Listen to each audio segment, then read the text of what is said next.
Hello नमस्कार दोस्तों, मैं ऋषभ आपके चैनल एजुकेशन फॉर ऑल में एक बार फिर से आपका स्वागत करता हूं। आज से हम लोग जो है वो बिहार दरोगा का जो कि मेंस का एग्ज़ाम होने वाला है 27 मई को, उसके लिए मैं एक रिवीजन सीरीज स्टार्ट किया हूं जो कि जीके और आपका साइंस दोनों के लिए होगा। तो अभी हम लोग फ़िलहाल जो है वो जीके का प्राचीन भारत से संबंधित जो है वो करेंगे। फिर उसके बाद मैं जो है वो हिस्ट्री, पॉलिटी और ज्योग्राफी, इकोनॉमिक्स हर चीज़ जो है वो आपका वन लाइनर के फॉर्म में जो है वो करवा दूंगा। और ये मैं जो है वो स्पीडी के बुक से जो है वो करवा रहा हूँ।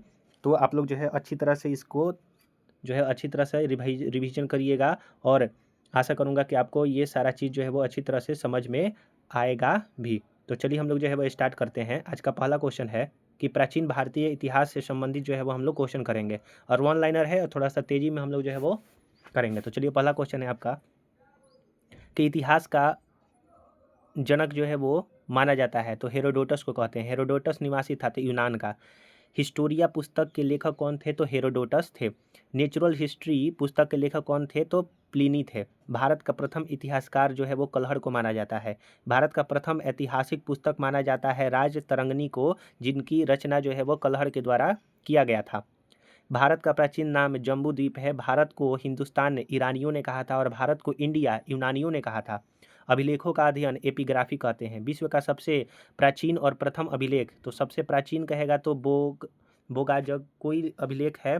बोगाजग कोई अभिलेख है और एशिया माइनर में यह मिला था। बोगाजग कोई अभिलेख में किन वैदिक देवताओं का उल्लेख है तो यह इंद्र, वरुण और मित्र और नासत्य का उल्लेख आपका मिलता है। सर्वप्रथम भारतवर्ष का उल्लेख किस अभिलेख में मिलता है तो हाथी गुफा अभिलेख में। हाथी गुफा अभिलेख किससे संबंधित है तो कलिंग शासक राजा खारवेल से। हाथी गुफा अभिलेख जो है वो उड़ीसा में भुवनेश्वर के पास उदयगिरी पहाड़ी पर स्थित है। आदि मानव ने सर्वप्रथम सीखा था तो आग जलाना। मानव ने प्रथम प्रयोग किया था तो तांबा धातु का। मानव द्वारा बनाया गया प्रथम औजार जो है वो कुल्हाड़ी था। सबसे पहले पालतू बनाया गया था तो कुत्ता को। मानव द्वारा उपयोग में लाया गया पहला जो अनाज था वो आपका जौ था।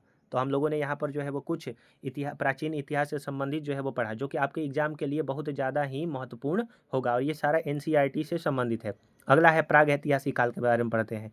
वह ऐतिहासिक कालखंड जिसके मानव के पास कोई लिखित साक्ष्य उपलब्ध नहीं है उसको प्राग ऐतिहासिक काल कहते हैं। प्राग ऐतिहासिक काल की जानकारी जो है वो पुरातात्विक अवशेषों से मिलती है। प्रथम भारतीय प्रागैतिहासिक काल का जनक किसे कहा जाता है तो रॉबर्ट ब्रूस फुट को कहा जाता है। भारत में मानव के सर्वप्रथम साक्ष्य किस स्थल से प्राप्त हुआ है तो हथनौरा नर्मदा घाटी से मिला है। भारतीय पुरातत्व का जनक जो है वह अलेक्जेंडर कनिंघम को माना जाता है। भारतीय पुरातत्व सर्वेक्षण की स्थापना 1961 माफ कीजिएगा 1861 में हुआ था, और प्रथम महानिदेशक जो है वो जॉन मार्शल थे। भीमबेटका है तो एक पुरातात्विक स्थल है और यह जो है मध्य प्रदेश में स्थित है, और यह जो है गुफा है एक प्रकार का। भीमबेटका की खोज जो है डॉक्टर विष्णु श्रीधर वाकडकर ने किया था 1957-58 में। भीमबेटका है तो रायसेन जिला मध्य प्रदेश में। प्राग ऐतिहासिक चित्रकला का सबसे प्रसिद्ध स्थान जो है वो भीमबेटका है। भीमबेटका प्रसिद्ध है तो गुफा शैल चित्र के लिए। भीमबेटका चित्रों में किसका चित्रण मिलता है तो पशु और शिकार के दृश्य का जो है वो चित्रण मिलता है। भीमबेटका के चित्रों में सबसे अधिक किस रंग का प्रयोग किया गया है तो लाल, जिसको गेरू रंग कहा जाता है। भीमबेटका को यूनेस्को द्वारा किस वर्ष विश्व धरोहर स्थल में घोषित किया गया था तो 2003 में किया गया था। अगर आपको वीडियो पसंद आ रहा हो तो वीडियो को लाइक कीजिए, अपने दोस्तों में शेयर कीजिएगा। अभी तक चैनल को शेयर और सब्सक्राइब नहीं किए हैं तो चैनल को शेयर और सब्सक्राइब जरूर से जरूर किया कीजिएगा। और ये सीरीज आपके एग्जाम के लिए बहुत ज़्यादा ही महत्वपूर्ण है। पूरा पाषाण एवं मध्य पाषाण काल। आग का आविष्कार तथा होमोसेपियंस यानी कि ज्ञानी मानव का उदय पूरा पाषाण काल में माना जाता है। पूरा पाषाण काल के औजार यानी कि उपकरण प्रायः किस पत्थर से बने होते थे क्वार्टजाइट से। पूरा पाषाण काल के लोगों का मुख्य व्यवसाय क्या था तो शिकार करना। मध्य पाषाण काल का अन्य नाम क्या है तो माइक्रोलिथिक युग कहते हैं। मध्य पाषाण काल के प्रमुख औजार को क्या कहा जाता है तो माइक्रोलिथ यानी कि लघु पाषाण कहा जाता है। पशुपालन का प्रारंभ जो है वो कब हुआ था तो मध्य पाषाण काल से। एक ही कब्र से 3 मानव कंकाल कहाँ मिले हैं तो दमदमा से मिला है, जो कि मध्य पाषाण स्थल है। तो अगर पूछेगा कि मध्य पाषाण स्थल का नाम बताइए जिसमें एक ही कब्र में 3 मानव का कंकाल मिला है तो यह दमदमा से मिला है। मध्य पाषाण काल में सर्वाधिक सामुदायिक कब्रिस्तान के साक्ष्य जो है वो कहाँ से मिला है तो महदहा से मिला है। अंत्योष्टि कार्यक्रम यानी कि अंतिम संस्कार का प्रारंभ किस काल में हुआ था? तो मध्य पाषाण काल में।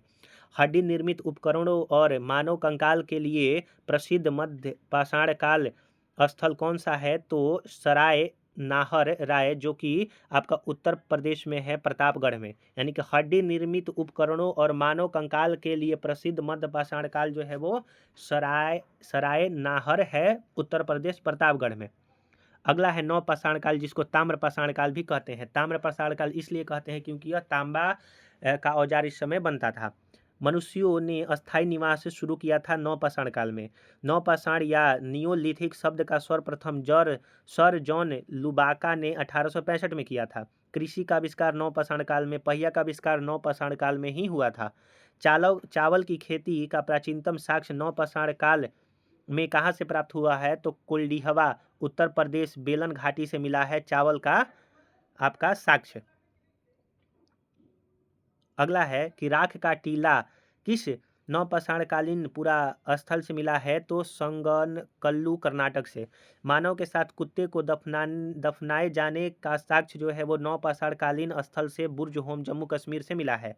गर्त निवास यानी कि गड्ढे वाले घर के साक्ष्य का स्थल जो है वो बुर्ज होम से मिला है। किस नवपाषाण काल स्थल से हड्डी के औजार प्रचुर मात्रा में मिला है? चिरांद, बिहार से मिला है।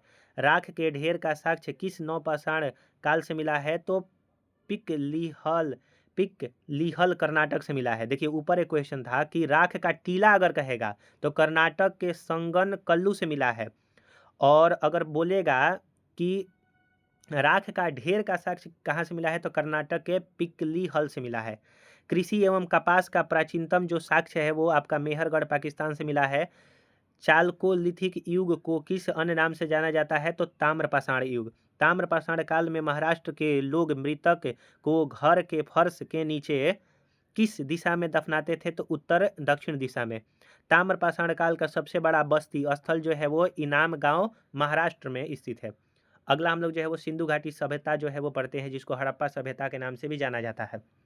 सिंधु सभ्यता का काल 250 से 1750 ईसा पूर्व माना जाता है। सिंधु सभ्यता के बारे में सबसे पहले जानकारी चार्ल्स मैसन ने 1826 में दिया था। सिंधु सभ्यता का नामकरण जॉन मार्शल ने किया था। सिंधु घाटी सभ्यता थी तो आद्य ऐतिहासिक सभ्यता। सिंधु सभ्यता प्रसिद्ध थे तो नगर नियोजन के लिए। सिंधु सभ्यता के लिपि जो है वो आपका भाव चित्रात्मक है, अभी तक इसको पढ़ा नहीं गया है।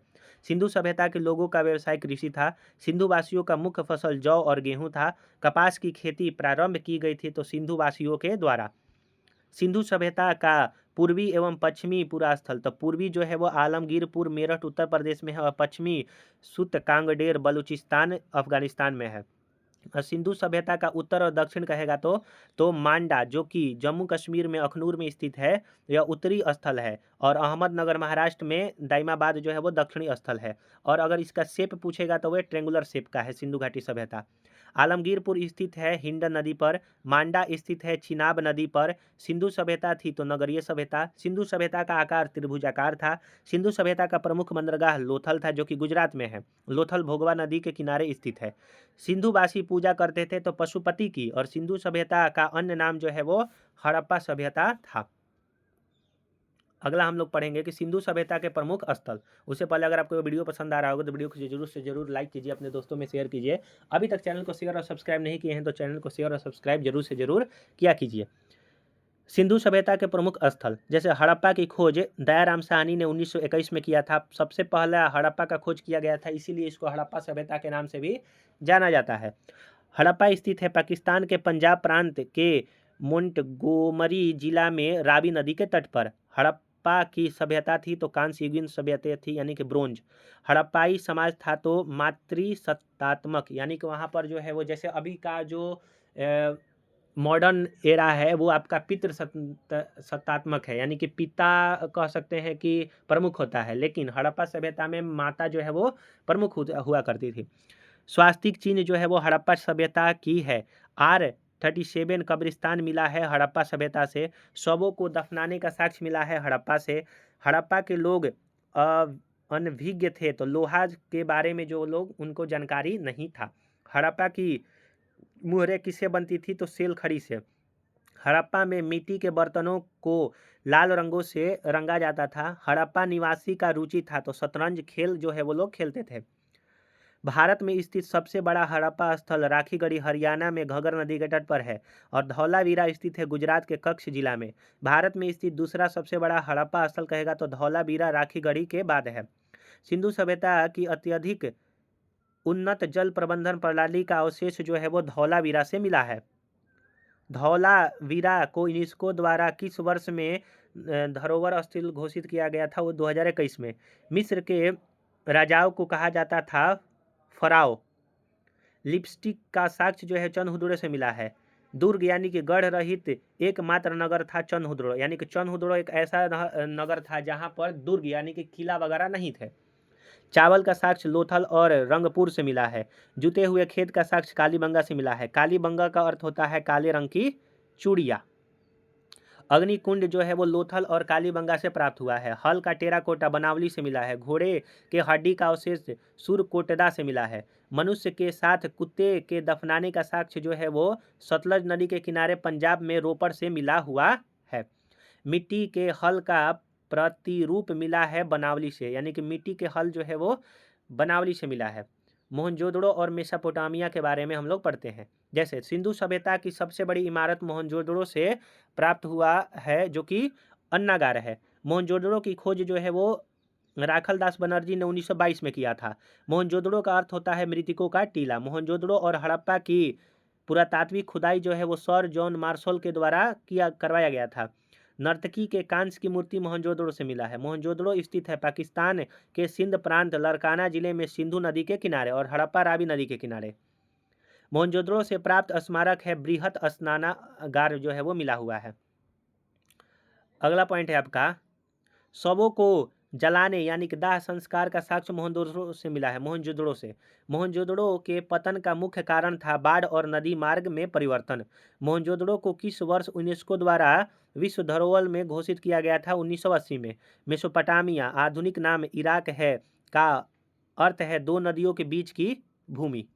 मेसोपोटामिया सभ्यता का विकास किन दो नदियों के बीच में हुआ था? तो दजला और फरात नदियों के बीच में जो है वो यह बसा हुआ था। मेसोपोटामिया की सबसे पहली ज्ञात सभ्यता सुमेरियन सभ्यता है। मेसोपोटामिया लोगों का मुख्य धार्मिक केंद्र और मंदिर होता था तो जिगुरत होता था। मेसोपोटामिया के अभिलेख में सिंधु क्षेत्र को क्या कहा गया है? तो मेसोपोटामिया के अभिलेख में सिंधु क्षेत्र को मेलुहा जो है वो कहा गया है। अगला है वैदिक काल से संबंधित हम लोग करेंगे कुछ क्वेश्चन। वैदिक सभ्यता का काल 1500 से 600 ईसा पूर्व माना जाता है। वैदिक काल को दो भागों में बांटा गया है, ऋग वैदिक काल, उत्तर वैदिक काल। ऋग वैदिक काल का टाइम पीरियड 1500 से 1000 ईसा पूर्व, उत्तर वैदिक का 1000 से 600 ईसा पूर्व है। पूर्व वैदिक काल या ऋग वैदिक काल में वर्ण व्यवस्था आधारित था तो व्यवसाय के आधार पर। वहीं ऋग वैदिक काल में आजीवन अविवाहित रहने वाली महिलाओं को अमाजू कहा जाता था। वैदिक सभ्यता का निर्माता आर्य को माना जाता है। आर्यों की जानकारी जो है वो ऋग्वेद से मिलती है। आर्यों का शाब्दिक अर्थ होता है श्रेष्ठ या फिर कुलीन। आर्य भारत आए थे 1500 ईसा पूर्व से पहले। आर्य पहले बसे थे पंजाब और अफगानिस्तान में। आर्य मूल निवासी थे मध्य एशिया के। आर्यों का मुख्य व्यवसाय जो है वो पशुपालन और कृषि था। आर्यों की भाषा थी संस्कृत। आर्यों का मुख्य पेय पदार्थ जो है वो सोमरस था। आर्यों द्वारा खोजी गई धातु लोहा है। आर्यों के सबसे प्रिय देवता जो है वो इंद्र पुरंदर थे। तो अगर ये पूछा जाएगा कि किस काल में लोहा का जो है वो खोज हुआ था, तो ऋग वैदिक काल में आर्यों के द्वारा। और आर्यों जो है वो इंद्र की पूजा करते थे। आर्यों का प्रिय पशु घोड़ा था। आर्यों का समाज था प्रीत प्रधान। आर्यों की प्रशासनिक इकाई 5 भागों में बांटी गई थी, कुल, ग्राम, विष, जन और राष्ट्र। ऋग वैदिक काल में समाज का सबसे छोटा इकाई जो है वो कुल यानी कि परिवार हुआ करता था और समाज की सबसे बड़ी इकाई जन यानी कि कबीला। जन का मतलब होता है कबीला और कुल का मतलब होता है परिवार। व्यापार आधारित था तो वस्तु विनिमय पर। ऋग वैदिक काल का मुख्य व्यवसाय क्या था? तो पशुपालन। वैदिक काल का प्रमुख जो है वो पशु था वो आपका गाय थी। वैदिक काल में किस जानवर को अघन्य यानी कि न मारने योग कहा गया है? तो गाय को। वैदिक काल में किस नदी को पारुष्णी या इरावती नदी कहा गया है? तो रावी नदी को पारुष्णी या फिर इरावती नदी कहा गया है। वेद एवं वेदांग। वेद व वेदांग की संख्या, वेद की संख्या 4 है, वेदांग जो है वो 6 है। वेद ऋग्वेद, यजुर्वेद, अथर्ववेद, सामवेद है। चारों वेदों को कहा जाता है संहिता। सबसे प्राचीन वेद ऋग्वेद है। ऋग्वेद में 10 मंडल है। ऋग्वेदों की में सूक्त जो है वो 1028 सूक्त है और वाल खिल्य जो है वो 11 है। ऋग्वेद के राजाओं ऋचाओं की संख्या जो है वो 462 है। ऋग्वेद का सर्वाधिक प्राचीन मंडल जो है वो दूसरा से 7वां मंडल है, जिसको वंश मंडल भी कहते हैं। नवीनतम मंडल पहला और 10वां है, जिसको ये दूसरा से 7वां को फैमिली मंडल या फिर वंश मंडल भी कहते हैं। ऋग्वेद की भाषा संस्कृत है। ऋग्वेद के संकलनकर्ता कृष्ण द्वापन वेद व्यास हैं। ऋग्वेद ऋचाओं को पढ़ने वाले को होत्री कहते हैं। होत्री। ऋग्वेद में कितनी नदियों का वर्णित है? 25 नदियों का। ऋग्वेद में सर्वाधिक बार वर्णित है नदी है सिंधु। ऋग्वेद में वर्णित सबसे पवित्र नदी सरस्वती है। ऋग्वेद में गंगा का 1 बार जो है उल्लेख है और यमुना का 3 बार। ऋग्वेद में वर्णित प्रमुख देवता इंद्र पुरंदर को माना गया है। गायत्री मंत्र जो है ऋग्वेद के 3रे मंडल में है। गायत्री मंत्र के रचना विश्वामित्र ने किया था। गायत्री मंत्र जो है सूर्य देवता को समर्पित है, सावित्री को समर्पित हो। नाट्य शास्त्र के रचयिता भरत मुनि है। 10 राग युद्ध यानी कि 10 रचाओं का युद्ध का उल्लेख ऋग्वेद के 7वें मंडल में मिलता है। 10 राज युद्ध का लड़ा गया था पारुष्णी यानी कि रावी नदी के तट पर सुदास एवं 10 जनों के बीच, जिसमें सुदास ने विजय प्राप्त किया था। 7वां मंडल किस वंश से संबंधित है? तो वशिष्ठ से। 8वें मंडल की हस्तलिखी ऋचाओं को खील कहा जाता है। सोम देवता को समर्पित मंडल जो है वो 9वां है। ऋग्वेद की मूल लिपि जो है ब्राह्मी लिपि है। समाज के 4 वर्ण ब्राह्मण, क्षत्रिय, वैश्य, शूद्र का उल्लेख ऋग्वेद के 10वें मंडल के पुरुष सूक्त में उल्लेखित है। धर्मशास्त्र में भू राजस्व की दर 1/6 भाग था। गद और पद वाला वेद यजुर्वेद है। यज्ञ संबंधी यजुर्वेद है। धार्मिक अनुष्ठान से संबंधित वेद यजुर्वेद है। तंत्र मंत्र संग्रहित वेद है अथर्ववेद, और अथर्ववेद एक संग्रह है, तो 20 खंडों का एक जो है वो संग्रह है। अगला हम लोग जो है वो पढ़ेंगे इसी में कि अथर्ववेद में कुरुओं का राजा बताया गया है, तो राजा परीक्षित को बताया गया है। अथर्ववेद में प्रजापति की 2 पुत्री कहा गया है, तो सभा और समिति को। भारतीय संगीत का जनक सामवेद को कहा जाता है। सामवेद में सूक्तों की संख्या 1810 है। सामवेद यजुर्वेद के मंत्रों के उच्चारण करने वाले ऋषि को क्या कहते हैं? तो सामवेद के जो मंत्रों का उच्चारण करते हैं उनके ऋषि को उद्गाता कहते हैं, और यजुर्वेद को अधर्वायु कहा जाता है। ऐत्रेय ब्राह्मण जो है वो ऋग्वेद से संबंधित है। पंचविश ब्राह्मण सामवेद से, गोपत ब्राह्मण अथर्ववेद से, और शतपथ ब्राह्मण यजुर्वेद से संबंधित है। राज्याभिषेक समारोह का विवरण किया गया है, तो ऐत्रेय ब्राह्मण में जो है वो आपका किया गया है। उत्तर वैदिक काल के बारे में जो है वो हम लोग पढ़ेंगे। उससे पहले अगर आपको ये वीडियो पसंद आ रहा होगा तो वीडियो को लाइक कीजिए, अपने दोस्तों में शेयर कीजिए।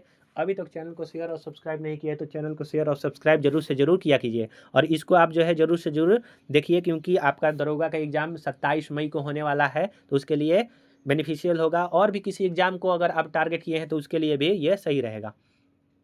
उत्तर वैदिक काल के संबंध में जानकारी मिलता है, तो सामवेद, यजुर्वेद, अथर्ववेद से। गोत्र शब्द की उत्पत्ति उत्तर वैदिक काल से मिलती है। उत्तर वैदिक काल के प्रमुख देवता प्रजापति थे। उत्तर वैदिक काल समाज 4 वर्णों में विभक्त था, ब्राह्मण, क्षत्रिय, वैश्य और शूद्र।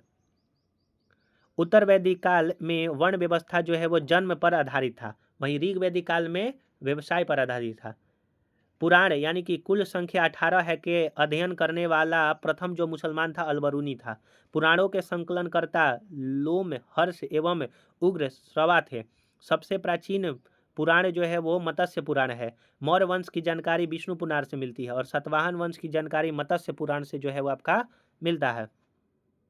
गुप्त वंश की जानकारी वायु पुराण से मिलता है। कृषि संबंधित विवरण जो है अग्नि पुराण से मिलता है। उपनिषद विषय वस्तु है दर्शन का।